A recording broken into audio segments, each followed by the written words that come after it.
Hello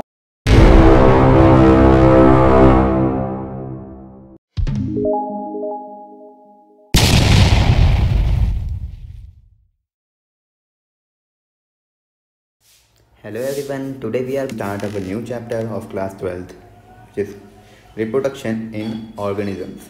तो reproduction in organisms में सबसे पहले हम समझेंगे कि reproduction होता क्या। तो reproduction is a biological process in which an individual give rise to an offspring which is similar to itself। तो क्या कहा मैंने, it is biological process। ये क्या है, एक biological process है जिसमें एक नया इंडिविजुअल प्रोड्यूस होता है। ठीक है, एक नया ऑर्गेनिज्म फॉर्म्ड होता है। ठीक है, विच इज कॉल्ड ऑफस्प्रिंग या यंग वंस, ऑफस्प्रिंग या यंग वंस। ठीक है, और इम्पॉर्टेंट बात क्या है इसमें कि वो जो ऑर्गेनिजम्स होगा, जो ऑफस्प्रिंग होगा, वो अपने पेरेंट्स के बिल्कुल सिमिलर होगा। It is similar to itself. ठीक है, जैसे कि एक एलिफेंट की बात करूँ तो एलिफेंट जो है, एक एलिफेंट ही प्रोड्यूस करेगा, कोई डॉग प्रोड्यूस नहीं करेगा, है ना। तो ये बात सबको समझ आ गई। नेक्स्ट उसके बाद आगे हम बात करते हैं और रिप्रोडक्शन ज़रूरी क्यों है। ठीक है, क्यों भाई, क्यों इम्पोर्टेंट है रिप्रोडक्शन? क्योंकि it ensures continuity, it ensures continuity. अब इसका क्या मतलब है? ठीक है भाई, देखो एक स्पीशीज़ है कोई, ठीक है, अब उसको आगे जनरेशन बढ़ाने के लिए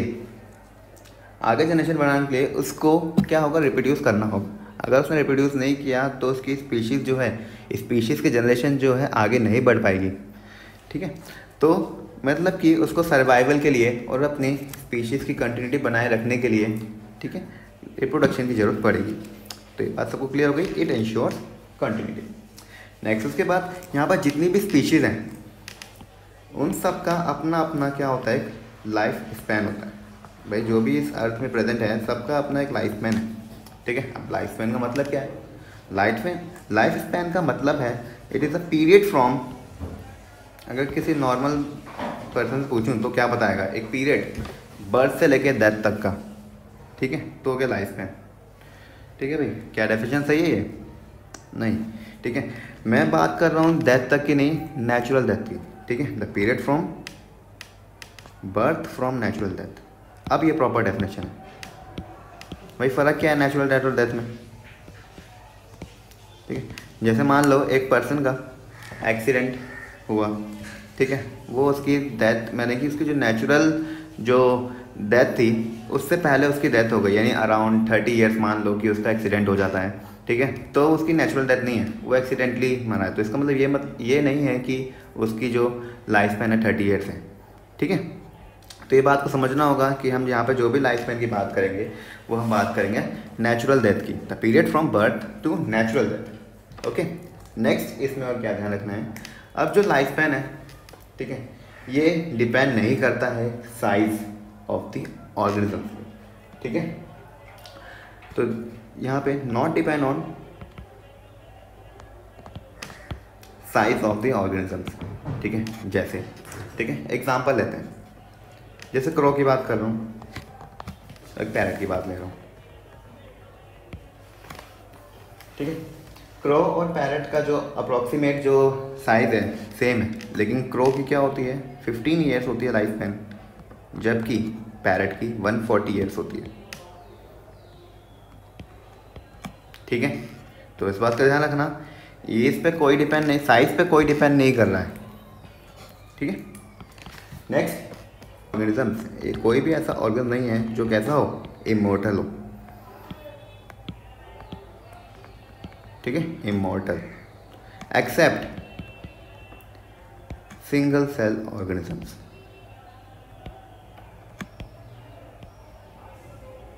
ठीक है, तो इस बात का ध्यान रखना। अब जैसे एनसीईआरटी में यहाँ पर दिखा रखा है, तुम्हें डिफरेंट लाइफ स्पैन दिखा रखी है।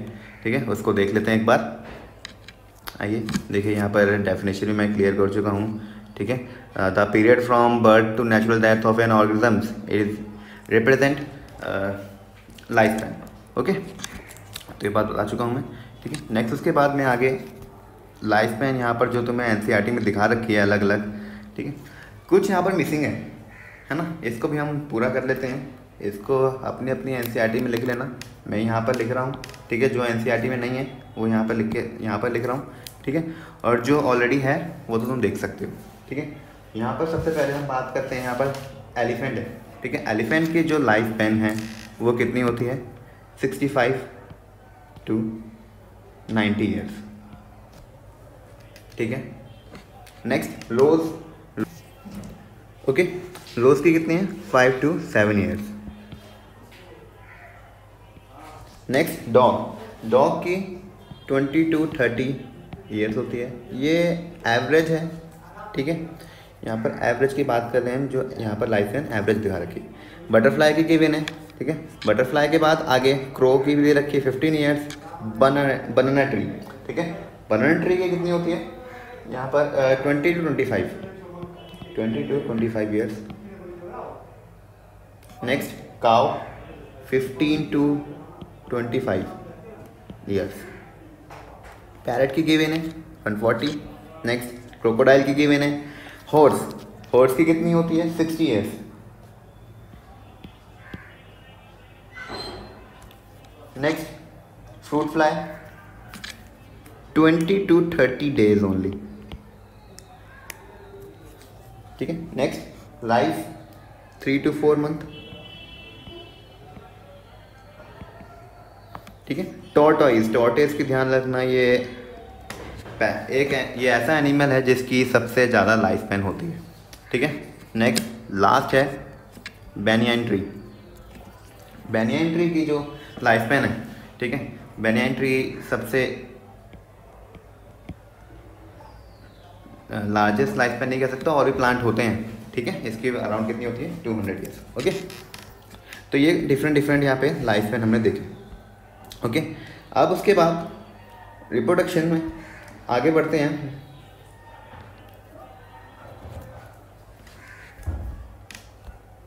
रिप्रोडक्शन के टाइप्स के बारे में बात करते हैं, okay. What is the types of reproduction, types of reproduction,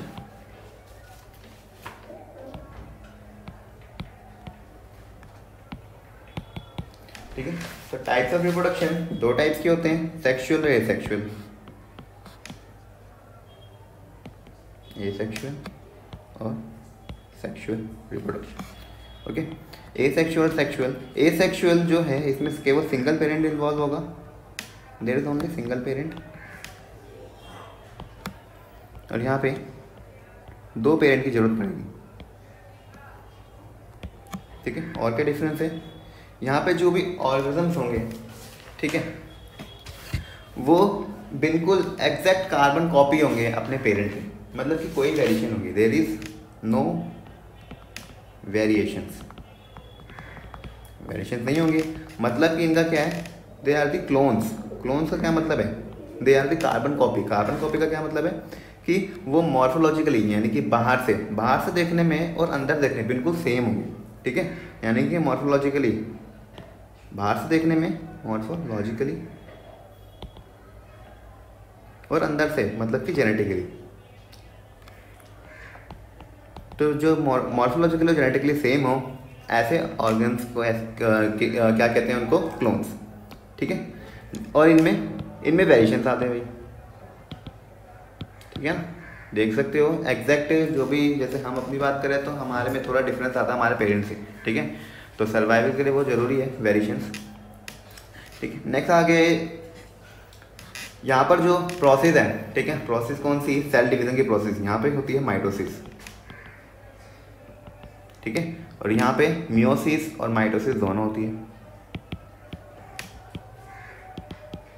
ठीक है। कोई भूला तो नहीं, मियोसिस और माइटोसिस क्या होती है, ठीक है। भूल गए तो मैं जल्दी से ब्रीफ में बता रहा हूँ एक बार।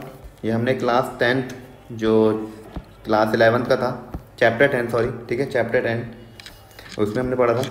तो माइटोसिस और मियोसिस, ठीक है। माइटोसिस में क्या हो रहा था, यहाँ पर डिवीज़न, इसको एस डिवीज़न का नाम है सेम डिवीज़न, यानी कि डिवीज़न यहाँ पे बिल्कुल सेम होती है। सेम का क्या मतलब है, जैसे कि मान लो जो पेरेंट सेल है, उसके जो क्रोमोसोम्स है कितने 2n है, डिप्लॉयड है, क्या है डिप्लॉयड। तो इसके जो न्यू ऑर्गेनिम्स होंगे उसमें भी 2n ही रहेंगे, यानी कि क्रोमोसोम सेम रहते हैं, ठीक है। एक जनरेशन से दूसरी जनरेशन में वहाँ पर सेम रहते हैं, ठीक है। यानी ये डिप्लॉयड है तो ये भी डिप्लॉयड होगा, अगर ये डिप्लॉयड है तो ये भी डिप्लॉयड होगा और ये भी डिप्लॉयड होगा, ठीक है। अगर ये मान लो हैप्लॉयड है, ठीक है, तो ये भी हैप्लॉयड होगा और ये भी हैप्लॉयड होगा। Okay, next meiosis. तो मियोसिस ये कैसी होती है, रिडक्शनल डिवीज़न होती है, रिडक्शनल डिवीज़न, ठीक है।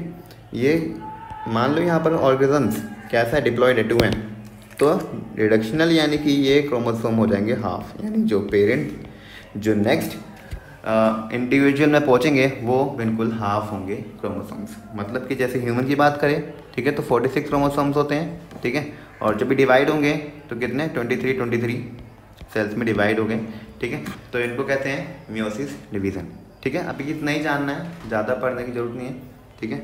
इसका जो अगर डिटेल में पढ़ना है तो तुम क्लास 11th की चैप्टर नंबर 10 पढ़ सकते हो, ठीक है। नेक्स्ट आगे, तो ये चीज़ क्लियर हो गई, रिप्रोडक्शन के टाइप्स हमने देख लिए, ठीक है। अभी हमें इसे और डिटेल में पढ़ना है, तो सबसे पहले हम बात करते हैं एसेक्सुअल रिप्रोडक्शन की। एसेक्सुअल रिप्रोडक्शन, ठीक है। एसेक्सुअल रिप्रोडक्शन में हमने देख लिया, इसमें सिंगल पेरेंट इन्वॉल्व होता है, वेरिएशंस नहीं होते, तो मतलब क्या होते हैं, इनमें क्लोन्स होते हैं, ठीक है, जो मॉर्फोलॉजिकली जेनेटिकली सेम होती है, ठीक है। नेक्स्ट उसके बाद अब इसके मोड की बात करते हैं, ठीक है, मोड ऑफ एसेक्सुअल रिप्रोडक्शन, ठीक है। कौन कौन से मोड्स हैं, सबसे पहला बाइनरी फिजन, ठीक है। बाइनरी फिजन नाम से पता लग रहा है, बाई यानी कि दो में डिवाइड होता है, ठीक है। फिजन यानी कि टूटना, यानी कि दो में टूटना। इसका एग्जांपल क्या है, सबको पता होगा, अमीबा सबसे फेमस एग्जांपल है, ठीक है। और भी एग्जांपल है, पैरामीशियम,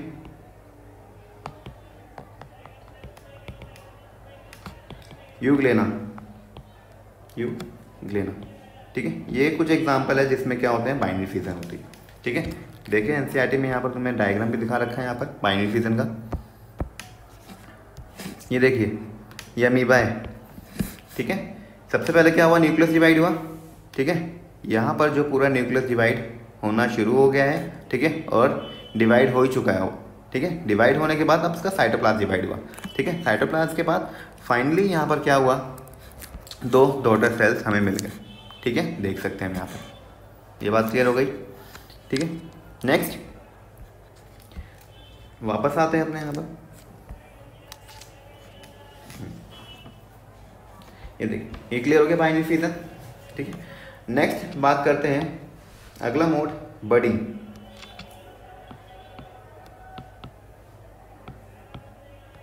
ठीक है। बडिंग क्या होता है, बाइनरी फिजन समझ आ गया। यहाँ पे एक पेरेंट सेल है, वो दो हाफ में डिवाइड होगा, ठीक है, और जो भी दो हाफ होंगे वो अपने नए एडल्ट में डेवलप हो जाएंगे, ठीक है।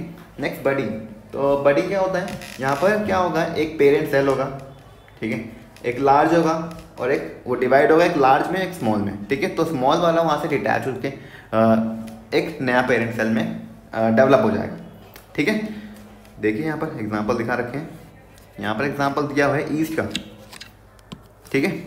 तो ये है इसका न्यूक्लियस, देख सकते हैं यहाँ पर, ठीक है, न्यूक्लियस है यहाँ पर पेरेंट सेल। धीरे धीरे इसकी बर्ड निकलना शुरू हुई है, न्यूक्लियस डिवाइड हो गए यहाँ, ठीक है, और धीरे बर्ड निकलती जा रही है, ठीक है। जैसे ही बर्ड यहाँ पर अब ये बन चुकी है यहाँ पर बर्ड, ठीक है, अब यहाँ से ये डिटैच हो जाएगी, ठीक है। डिटैच होने के बाद ये जो है एक नया पेरेंट सेल में कन्वर्ट हो जाएगा, ठीक है। तो ये एक लार्ज हो गया और ये एक स्मॉल हो गई।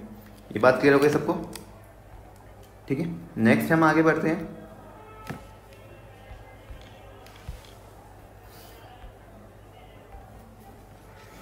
ओके। तो बडिंग, हाँ, तो इसके एग्जांपल क्या होंगे, एक तो ईस्ट जो अभी हमने देखा, और दूसरा हाइड्रा, हाइड्रा में बडिंग होती है, ठीक है। अगला mode of reproduction fragmentation,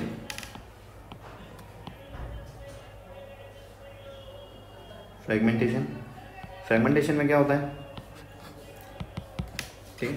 fragmentation नाम से होता है फ्रेगमेंट्स, ठीक है। फ्रेगमेंट्स यानी कि टुकड़ों में डिवाइड होता है, यानी कि जो भी यहाँ पर एक ऑर्गेनिजम्स हैं अगर हम उसे डिवाइड करें, ठीक है, तो जो भी इंडिविजुअल बना, ठीक है, वो एक नया सेल्स में डेवलप हो जाता है, ठीक है, एक नया सेल में एक नया पेरेंट बन जाएगा।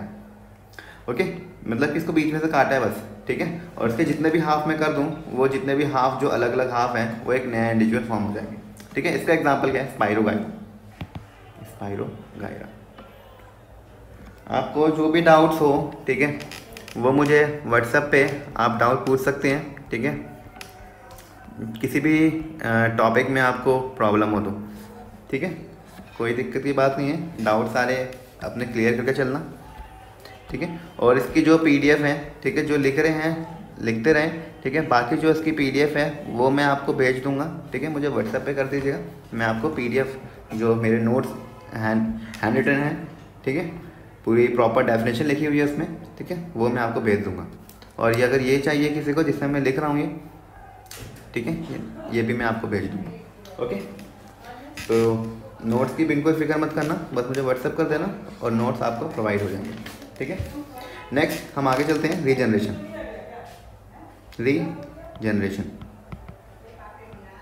ओके, तो रीजनरेशन का क्या मतलब है? यहाँ पे एग्जांपल है प्लेनेरिया का, ठीक है, कुछ ऐसा होता है, ठीक है। प्लेनेरिया का जैसे मैंने यहाँ पे डिवाइड कर दिया उसको, ठीक है, अब यहाँ से एक ये हिस्सा अलग हो गया, ठीक है, और ये हिस्सा अलग हो गया, है ना। तो रीजनरेशन का क्या मतलब है? जो भी इसने पार्ट लॉस किया, ठीक है, loss part will be regenerate, तो इस बात का ध्यान रखना, ठीक है, जो भी लॉस पार्ट होगा वो वापस से क्या हो जाएगा? रीजनरेट हो जाएगा, ठीक है। तो जैसे कि ये वापस से अपना रीजनरेट हो जाएगा, इसका ऐसी इसमें जो होगा ये वापस से रीजनरेट हो जाएगा, ठीक है। तो इसमें रीजनरेशन होती है प्रोसेस। ये सेगमेंटेशन से लगे इसके पार्ट्स में डिवाइड कर दिया, ठीक है, तो हर एक पार्ट जो है वो नया इंडिविजुअल में फॉर्म हो जाता है, लेकिन इसमें जो भी लॉस पार्ट होता है, ठीक है, लॉस पार्ट वापस से रीजनरेट हो जाता है, ठीक है। जैसे लिजार्ड में अपने जैसे टेल अगर वहाँ से उसकी डिटैच हो गई है तो वो कुछ टाइम बाद वापस से रीजनरेट हो जाती है, ठीक है। तो ये अच्छा एग्जाम्पल है रीजनरेशन का, तो उसको याद रखना। नेक्स्ट हम बात करते हैं आगे स्पोरुलेशन, ठीक है, अगला mode of reproduction sporulation. Sporulation का जैसे नाम से आपको ध्यान रखना, स्पोर्स, इसमें स्पोर्स फॉर्म होंगे,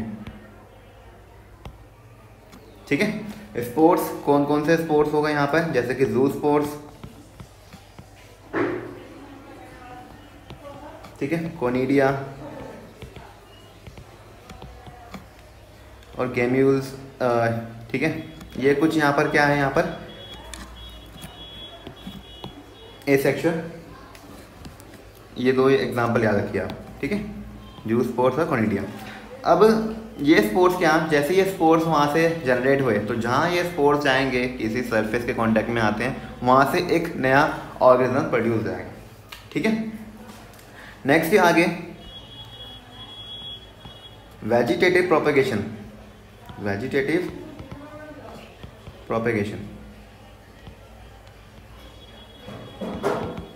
ठीक है।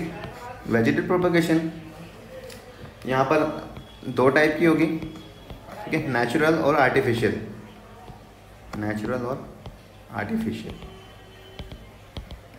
ठीक है। तो नेचुरल और आर्टिफिशियल इसकी बात अभी मैं करूँगा, ठीक है। इससे पहले मुझे स्पोरुलेशन में, यानी कि यहाँ पर जो एग्जाम्पल तुम्हारे एनसीईआरटी में दे रखे हैं उसको डिस्कस कर लेते हैं एक बार पहले, ठीक है। फिर एसेक्सुअल रिप्रोडक्टिव स्ट्रक्चर्स के यहाँ पे एग्जाम्पल दे रखे हैं, ठीक है। सबसे पहला जू स्पोर्स, ठीक है, यहाँ पर देख सकते हैं आप, यहाँ पे आपको दिखा रखा है जू स्पोर्स, ये रे, ठीक है, ये क्या है? जू स्पोर्स, ओके। तो जू स्पोर्स ये इसमें कैपेबिलिटी होती है एक नया ऑर्गेनिज्म प्रोड्यूस कराने में, और ये किसका एग्जांपल है? ये एग्जांपल है क्लामाइडा मोनास का, ठीक है, देख सकते हैं यहाँ पर,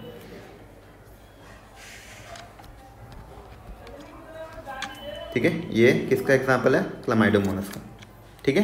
तो ये चीज़ ध्यान रखना। नेक्स्ट उसके बाद आगे देखें हम, इसमें जू स्पोर्स में क्या होते हैं, इसका फंक्शन याद रखना। इसका फंक्शन क्या है, एक तो नया इंटीजर प्रोड्यूस कराना, और ये क्या होते हैं, मोटाइल होते हैं। ठीक है, मोटाइल किस वजह से होते हैं, क्योंकि इसमें देख सकते हैं आप क्या है, ये फ्लैजेला प्रेजेंट है, तो फ्लैजेल के वजह से ये मूव कर सकता है। ठीक है, ये इसकी सबसे इंपॉर्टेंट प्रॉपर्टी है। ओके, और नेक्स्ट क्या है, कोनिडिया।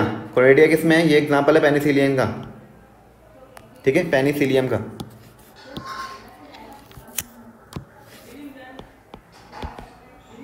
पेनिसिलियम का एग्जांपल है ये। ठीक है, इसमें क्या है, देख सकते हैं ये क्या है, ये कोनिडिया है। ठीक है, कोनिडिया जो मतलब कि स्पोर्स है, यहाँ पर जो स्पोर्स किसी सरफेस कॉन्टैक्ट में आएंगे वहाँ से एक नया पेनिसिलियम जनरेट हो जाएगा। Next hydra. ठीक है, ये हाइड्रा है। हाइड्रा में क्या होते हैं, बर्ड्स, और ये है स्पॉन्जेस। स्पॉन्जेस में क्या होते हैं, ठीक है, स्पॉन्जेस में होते हैं गैम्यूल्स, यहाँ पर देख सकते हैं। ठीक है, ये रे गैम्यूल्स। ठीक है, ये अंदर जो ये स्फेरिकल स्ट्रक्चर्स हैं, ठीक है, इनको कहते हैं गैम्यूल्स। ओके, तो ये सारे क्या हैं, asexual reproductive structures. Okay, I hope सबको समझ आ गया होगा। अगर कोई भी डाउट है तो आप मुझसे व्हाट्सएप पे पूछ सकते हैं। ठीक है, नेक्स्ट आगे। अच्छा, वेजिटेटिव प्रोपगेशन। ठीक है, वेजिटेटिव प्रोपगेशन में अब आगे हमें पढ़ते हैं आगे। ठीक है, हाँ, नेचुरल और आर्टिफिशियल। नेचुरल, ठीक है, नेचुरल कौन से हैं, यानी कि वेजिटेटिव प्रोपगेशन का पहले मतलब क्या है, मतलब समझते हैं इसका। ठीक है, इसमें हमें जरूरत पड़ेगी वेजिटेटिव प्रोपग्यूल की। ठीक है, अब ये क्या चीज़ होती है भाई, एक इसको एग्जांपल समझिए। जैसे कि रोज़ है, रोज़ के स्टेम को काट के हमने वापस वाटर में फेंक दिया। ठीक है, तो वहाँ से एक नया रोज़ दोबारा से जनरेट हो जाएगा। ठीक है, इस प्रोसेस को कहते हैं वेजिटेटिव प्रोपग्यूल। और जो पार्ट है जिसकी हेल्प से एक नया प्लांट वापस से जनरेट हो जाएगा उसको कहते हैं वेजिटेटिव प्रोपग्यूल। ठीक है, और इस प्रोसेस को कहते हैं वेजिटेटिव प्रोपगेशन। तो यहाँ पे डिफरेंट है, यहाँ पर एक एनसीईआरटी में भी दे रखे हैं तुम्हारे। ठीक है, तो उसको तुम्हें ध्यान रखना होगा कौन कौन से एग्जाम्पल यहाँ पर दे रखे हैं और उसका क्या क्या वेजिटेटिव प्रोपग्यूल है। ठीक है, देखिए ये डिफरेंट यहाँ पर दिखा रखे हैं। जैसे कि ये क्या है, पोटैटो। ठीक है, ये रहा पोटैटो। पोटैटो में जो यहाँ पर दिखा रखे आई बर्ड। ठीक है, आई बर्ड भी कहते हैं इसको, ट्यूबर भी कहते हैं। ठीक है, ये क्या है, एडवेंटिटियस, और इसको एडवेंटिटियस बर्ड भी कहते हैं, एडवेंटिटियस बर्ड। ठीक है, ये क्या है, वेजिटेटिव प्रोपग्यूल है। ठीक है, पोटैटो के। Next ginger. ठीक है, जिंजर का जो वेजिटेटिव प्रोपग्यूल है वो होता है राइजोम। ठीक है, नेक्स्ट ये क्या है, ब्यूबिल। ठीक है, ब्यूबिल यहाँ पर एक प्लांट है, इसका ये पार्ट देख रखे हैं, ये है अगेव। ठीक है, ये इसका वेजिटेटिव प्रोपग्यूल है। ठीक है, नेक्स्ट ये क्या है, ब्रायोफाइलम का एग्जांपल है। ये क्या है, ब्रायोफाइलम। ठीक है, ब्रायोफाइलम में देख सकते हैं मार्जिन पे क्या है, यहाँ पे छोटी छोटी बर्ड्स, यहाँ पे एडवेंटिटियस बर्ड यहाँ पर निकल रही है। ठीक है, तो ये जो बर्ड्स हैं, ठीक है, ये कैपेबल है एक नया प्लांट, एक नया ब्रायोफाइलम जनरेट कराने में। ठीक है, next water hyacinth. Water hyacinth यहाँ पर शो दिखा रखा है, ये क्या है, वाटर हाइसिंथ का ऑफसेट। ठीक है, जो एक नया प्लांट जनरेट कराना कैपेबल होता है। अभी हम इसके बारे में डिटेल में पढ़ेंगे अभी वाटर हाइसिंथ होता क्या है। ठीक है, इसमें क्वेश्चन भी बनते हैं इसके बारे में। ओके, नेक्स्ट आगे।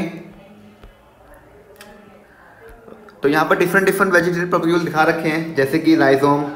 राइजोम का देख चुके हो, यहाँ पर राइजोम किसका है। ठीक है, याद रखना, राइजोम जिंजर का होता है एक तो, और बनाना। ठीक है, यहाँ पर लिख लेना जो नहीं गिवन यहाँ पर। ग्रनर किसका होता है, ग्रास का। मैं कुछ एग्जांपल यहाँ पे लिख रहा हूँ। ठीक है, तो उसको लिख लेना, सकर, सॉरी, बनाना का जो वेजिटेटिव प्रोपग्यूल है वो सकर होता है। ठीक है, बनाना सकर। नेक्स्ट इसके बाद ट्यूबर का बता चुका हूँ, ये किसका होता है, पोटैटो का। ऑफसेट वाटर हाइसिंथ का। बल्ब। ठीक है, बल्ब जो होता है ये ऑनियन का। ठीक है, तो ये कुछ वेजिटेटिव प्रोपग्यूल है जिसकी हेल्प से एक नया प्लांट हम जनरेट करा सकते हैं। ठीक है, तो ये बात क्लियर हो गई। तो ये जो हमने पढ़े अभी, रनर, ठीक है, बल्ब, ठीक है, राइजोम, ये सारे क्या हैं, नेचुरल वेजिटेटिव प्रोक्यूल है, इनसे हम नेचुरल प्रोसेस करा सकते हैं। अब आर्टिफिशियल कौन से हैं लेकिन, ठीक है, आर्टिफिशियल जैसे कि कटिंग, ठीक है, जैसे मेरे पास ये प्लांट है,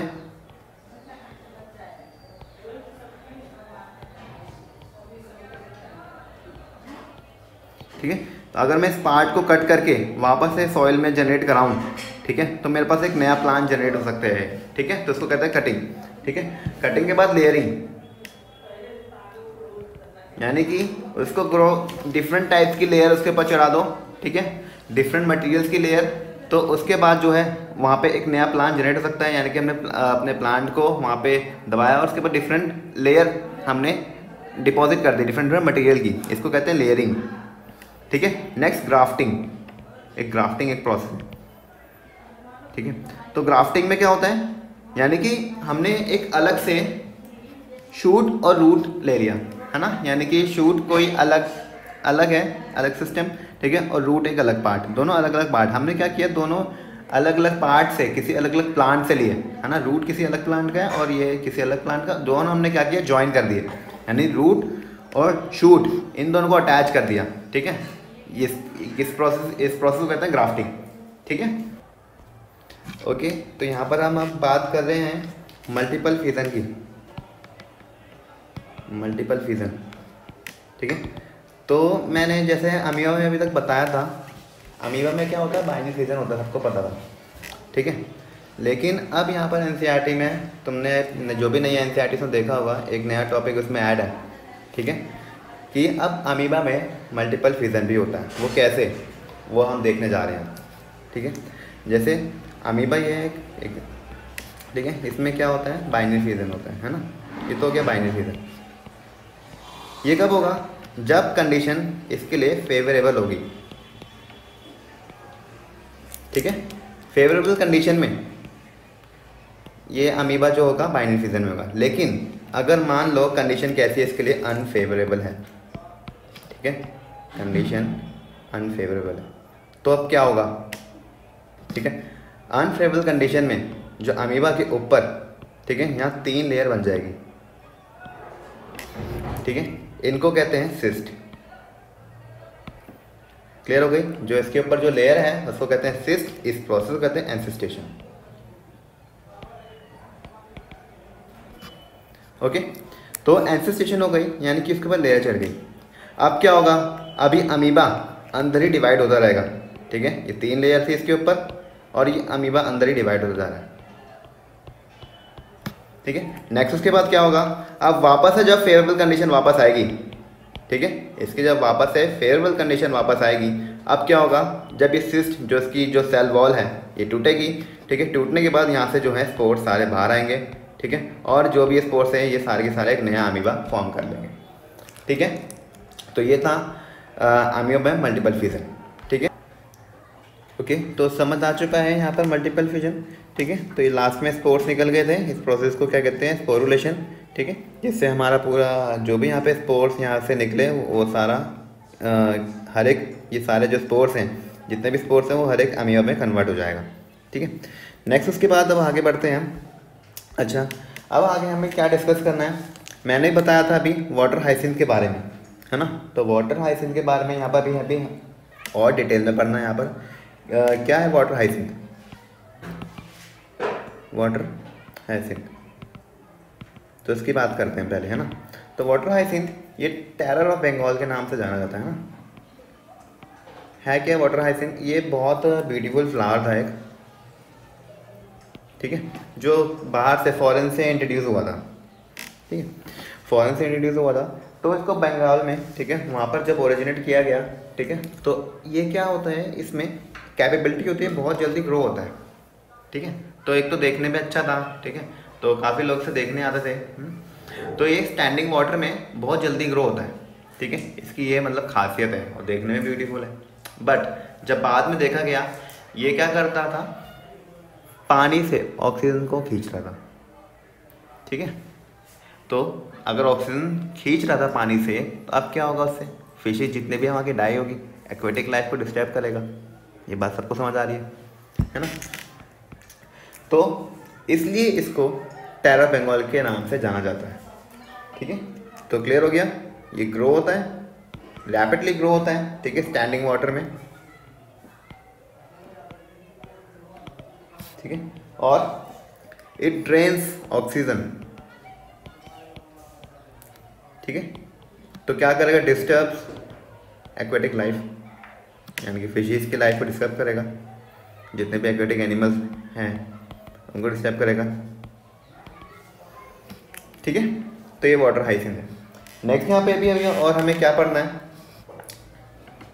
यहाँ पर मैंने बात की थी ऊपर जो भी, जैसे राइजोम की बात की थी। ठीक है, अगला जो टॉपिक है राइजोम की बात की थी, है ना, राइजोम, रनर, ये सारे क्या थे, वेजिटेटिव पॉप्यूल्स हैं, है ना। ऐसे ही अगर मैं अभी बात करूँ अगले टॉपिक की, तो क्या है मेरे पास, node and internode. Internode, okay, तो नोड क्या होते हैं, फिर उसके बाद इंटरनोड देखेंगे।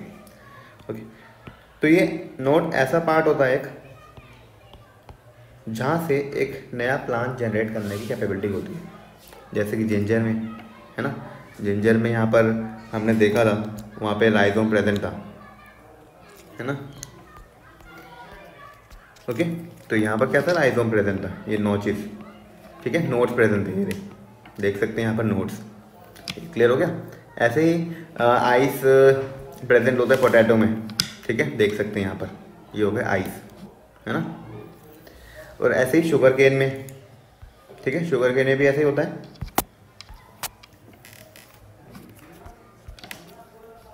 शुगर केन में भी ऐसे ही होता है, ये नोड्स, ठीक है। तो इन नोड्स में कैपेबिलिटी होती है नए प्लांट को जनरेट करने की।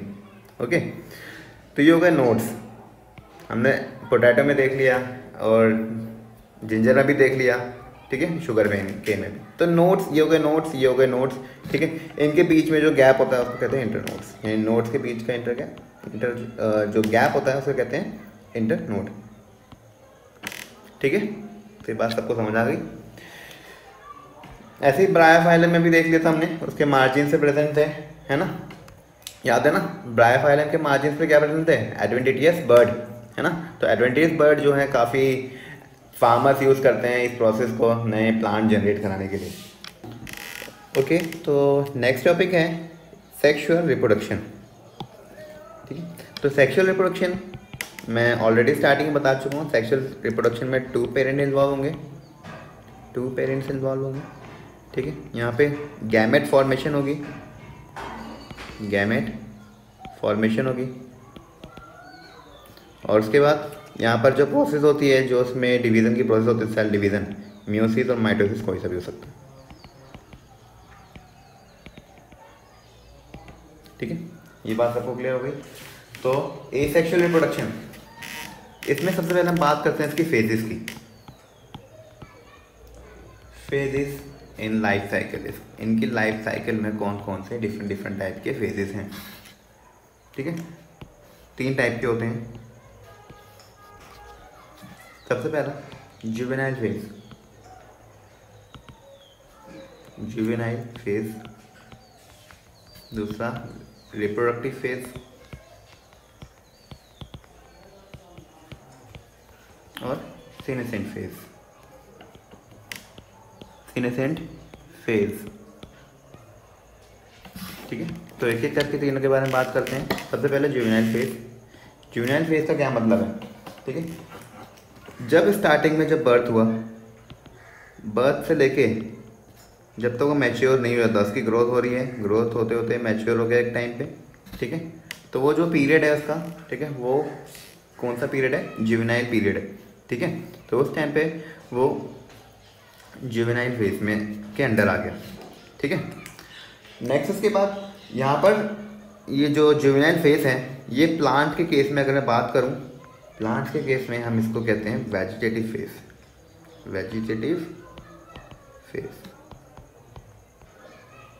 ठीक है, ये ध्यान रखना।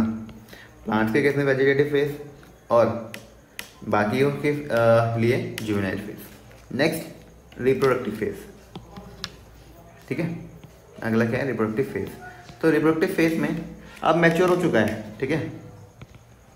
मैच्योरिटी के बाद यानी कि अब वो अपनी रिप्रोडक्टिव फेज में आ चुका है, ठीक है। जब वो मैच्योर हो गया अब वो कैपेबल है रिप्रोड्यूस करने के लिए, it is capable to reproduce.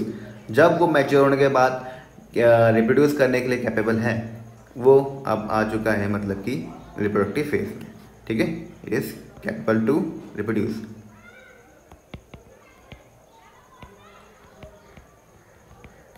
ठीक है, तो क्लियर हो गई। तो इसमें जो है डिफरेंट इसके फिनोमेना भी होते हैं। रिप्रोडक्टिव फेज जब आती है तो वहाँ पर कुछ फिनोमेना भी आते हैं, उन फिनोमेना की बात करता हूँ, ठीक है।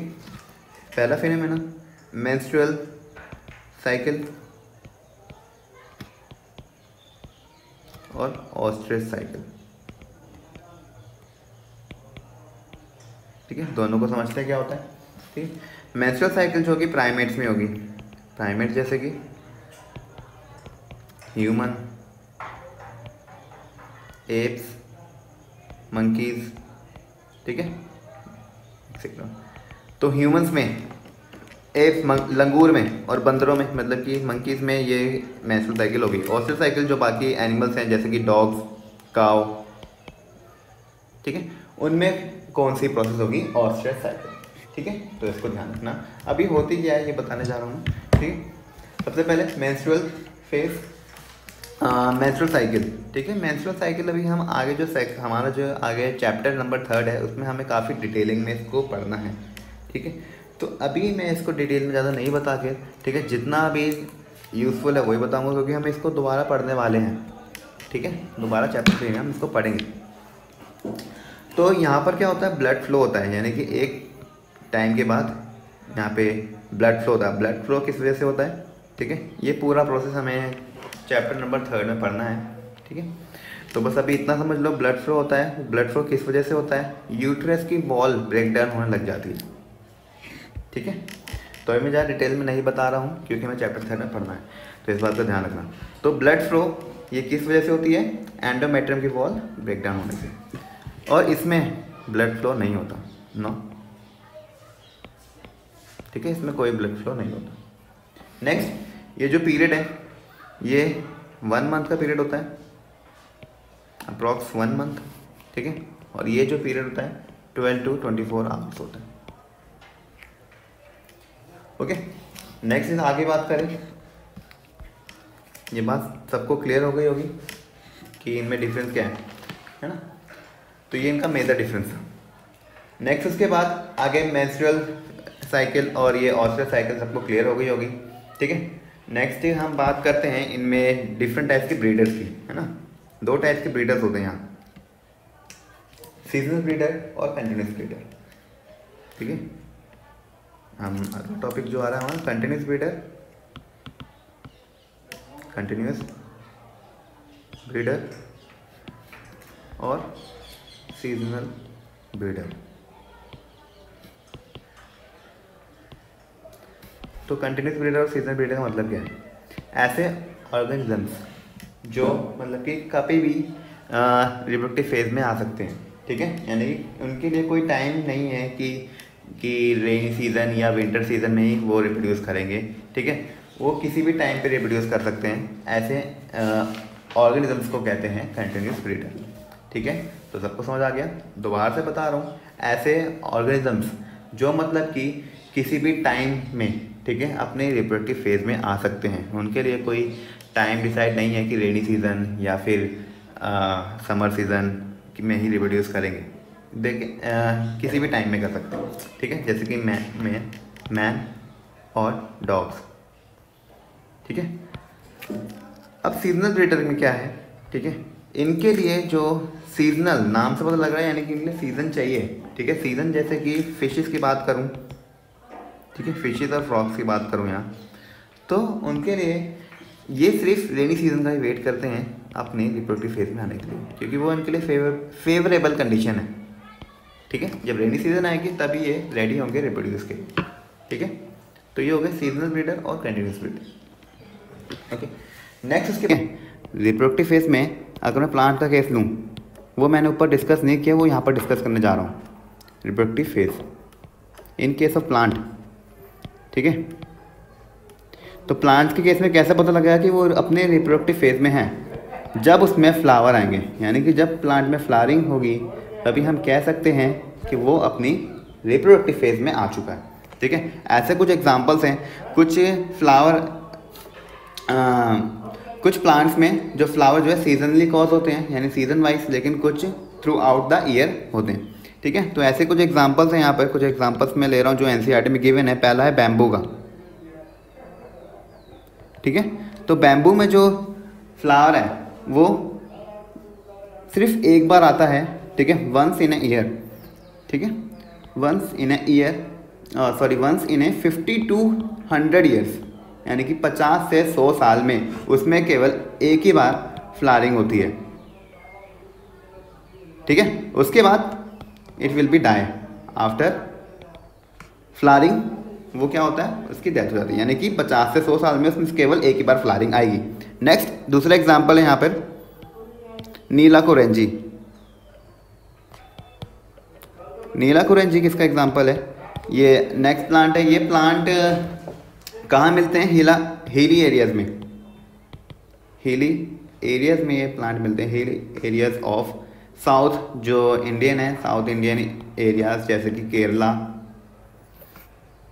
ठीक है, केरला में और तमिलनाडु में। केरला हो गया, तमिलनाडु हो गया और कर्नाटका। ठीक है, ये वहाँ पर हिली एरियाज में मिलते हैं। ये देखने में मतलब कि बहुत अच्छे लगते हैं और जो टूरिस्ट हैं इनको बाहर से भी देखने आते हैं। ठीक है, इसका जो साइंटिफिक नेम है वो है स्ट्रोबिलांथस कुंथियाना। स्ट्रोबिलांथस कुंथियाना।